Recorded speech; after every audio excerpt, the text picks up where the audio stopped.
Hello, everyone, and welcome back to Plum Figgy. This is Tammy.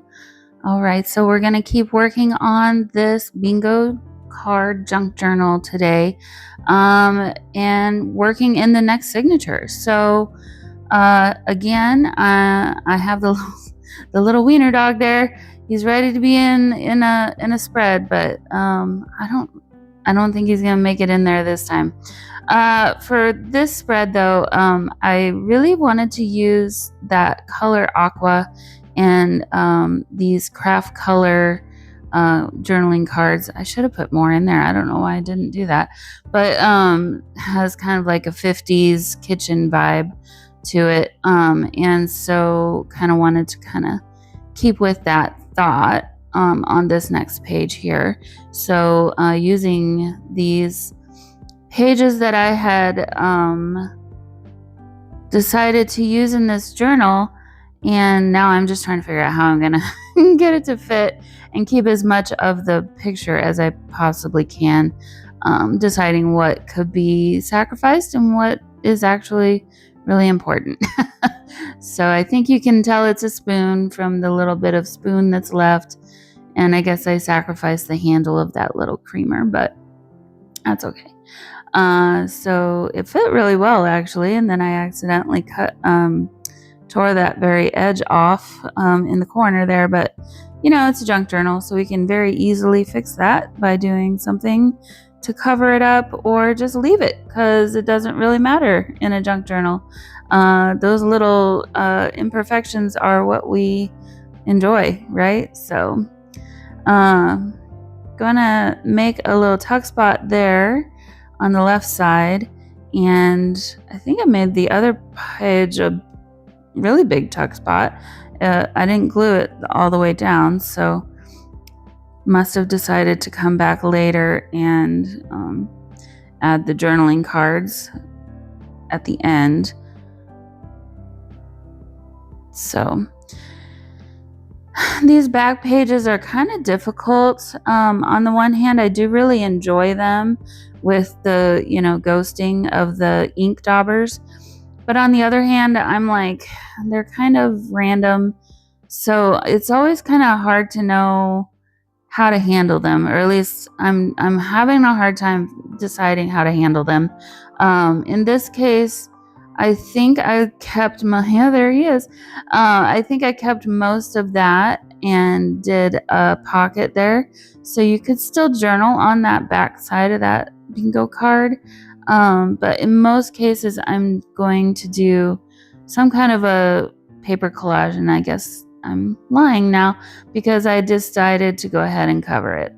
But you could really do a lot of different things with those. And I'm having a hard time today dropping all the things.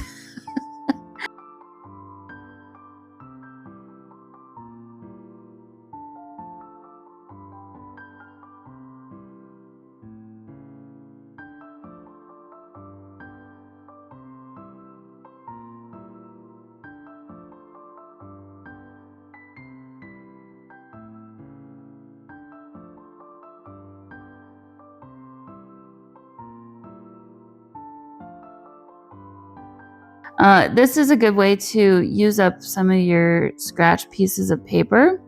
I did make that a pocket on the bottom, and we'll come back and add some journaling cards to it later, but wanted to do some more collaging with some of this ephemera.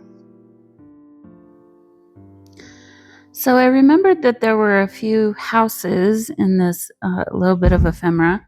And so I thought, oh, how fun would it be to kind of recreate that apartment scene on the right page, on the left page. Sorry, my cat is having the zoomies at the moment, and he's not small. So you can definitely hear it. Hopefully you can't hear it too much. I know I can.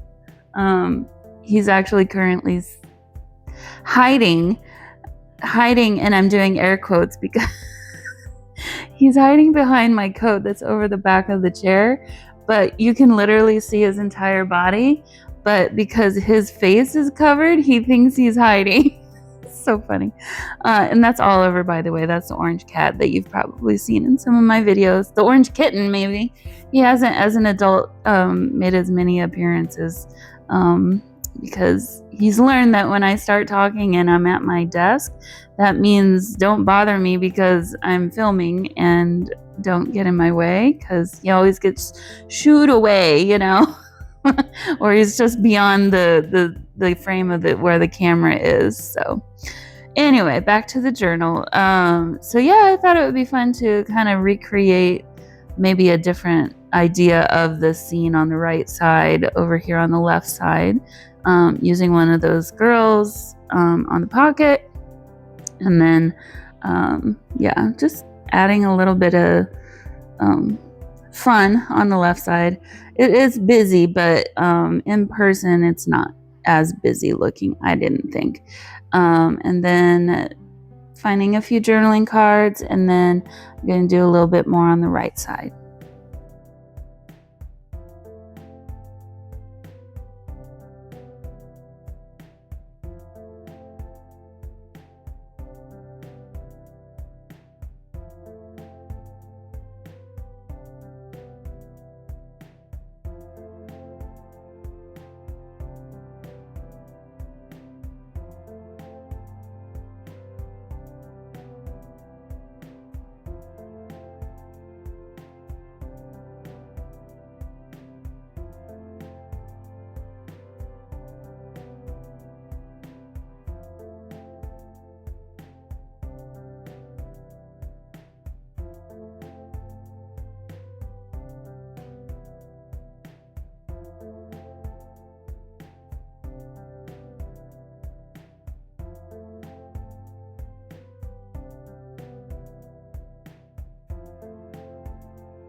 Okay, so moving on to the next spread, I've got another little half page here, and trying to decide, that is a very pretty paper, but it is very busy and maybe better in small doses. So I decided to go ahead and use that as my background for that little small page. And I might even... No, I decided to use the busy side. I thought maybe even using that pink, but the colors don't go as well with the back pages, the orange and the yellow and green. Decided just to go ahead and make a belly band there, and ended up, I guess then, using the pink on the other page, getting some rest for your eye, and we'll just kind of keep doing a little bit of collaging with the bits of paper. At this point in a journal, you have more smaller pieces.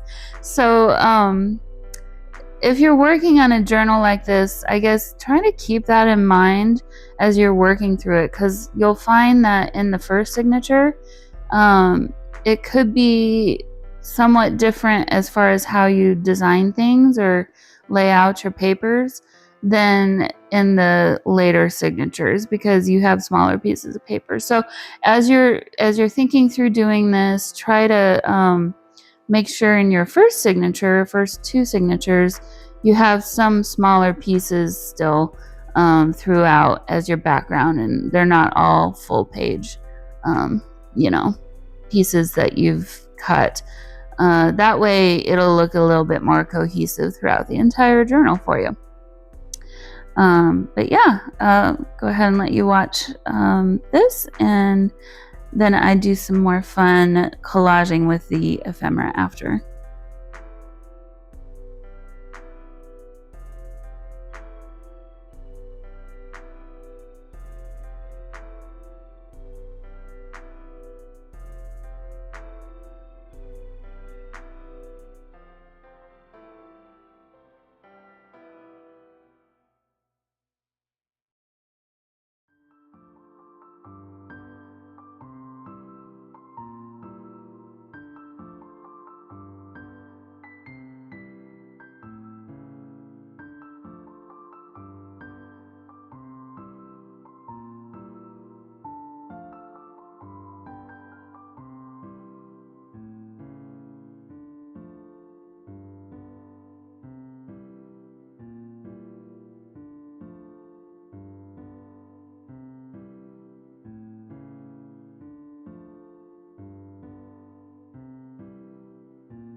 So what I just did there, going back to the very front of the signature and kind of flipping back through, that's something, I guess it's a habit of mine. I've noticed that I do that. I don't know that I notice other journalers or junk journalers doing that. I guess for me, it's a nice way to remind myself what I've done thus far, kind of how I'm decorating the pages, how many pages have gotten more decoration than others. I'm kind of thinking about, do I need to decorate every single page as much, or less is more sometimes? So as I'm doing that, I know it probably is annoying for you guys to watch, or maybe not, because it maybe can remind you guys too, what's been worked on. But then I do things like this where I'm like, wasn't quite finished with that page that needs just a little bit more, and came across that girl in my stash there and thought, okay, well, that's a good spot for her because I just remembered looking at it, things like that. So I guess I'm just explaining my process here, but I do notice those things when I'm editing the videos and doing these voiceovers, where it's kind of like, why do I do that? And then, it is for a reason usually. Sometimes not. I don't know, maybe not all the time, but here again, I'm just trying to piece together some bigger pieces along with these few smaller pieces. How can I use them in creative ways? That black and white piece on the top, yeah, I could have definitely easily torn off that very left side of it, but how cute is it that it's not torn off? And now I've got another little tuck spot that I can stick something in. So just trying to be really as creative as I can with the pieces that I've got to work on. And now I'm trying to decide how to fit kind of some muted background colors with some really bright, colorful ephemera. And in the end, I didn't on this spread. I kept this one a little bit more muted and not quite as bright and punchy. I love that little tuck spot card that is in the bottom right so much. And, I thought, well, it would be great to use that in this journal. Don't know if I can because it may not work, but in the end, I think that spread worked really well for that one. So, all right, so moving on to this next spread. Again, just trying to find papers that work with each other. I do really like that orange. I don't know. Maybe I should have used the orange instead of the black and white, but the black and white is matching pretty well with the design on the right side. So I suppose maybe in real life it looked a little bit more busy with the orange, but I'm gonna go ahead and make a big pocket there on the right, and just looking for something to add as more writing space, and a pop of color.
Okay, so just trying to use up these little smaller pieces of scraps.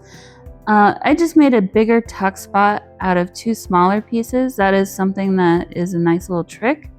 If you're not sure what to do with all the little strips of paper you got left over, I tend to do that, and it ends up looking really kind of cool. So, a nice little tip from me to you. And then I've had these.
All right, so just adding that tab there to finish off that little spread and moving along. I had started this the page on the right already, but found this guy again and thought, well, let's see, maybe he'll work in this page a little better. I decided no, I wasn't sure how I wanted to use him yet. Maybe what I should have done is glued him down and made him into a tuck spot there on that blue page. Actually, I wish I would have done that. But either way, if he ends up he will come with the journal. I don't know if I'll end up using him or not, but decided that wasn't quite right there the way I had him. So okay, so just looking through and trying to use some more of these neutral labels, which I thought I would use more of these in this journal, but I haven't so far, but that's okay. They're working for the way that I need them to work. They're very neutral and just kind of a nice way to do a layered background. And yeah, pulling out this little journaling card again, kind of feel like I do want to use it, but at the same time it's very odd. Which he works really well in this journal, but I'm just having a hard time. This is just not my style always, and so I'm overthinking it, and I really need to stop doing that. You even saw me tapping my finger there. I'm really trying to figure it out, but here I pulled some washi tape out that is basically just a very plain kind of plaid design, not even plaid, it's just diagonal lines that are like orange and yellow. So that's all for me today. Thanks for joining, and I'll see you in the next video.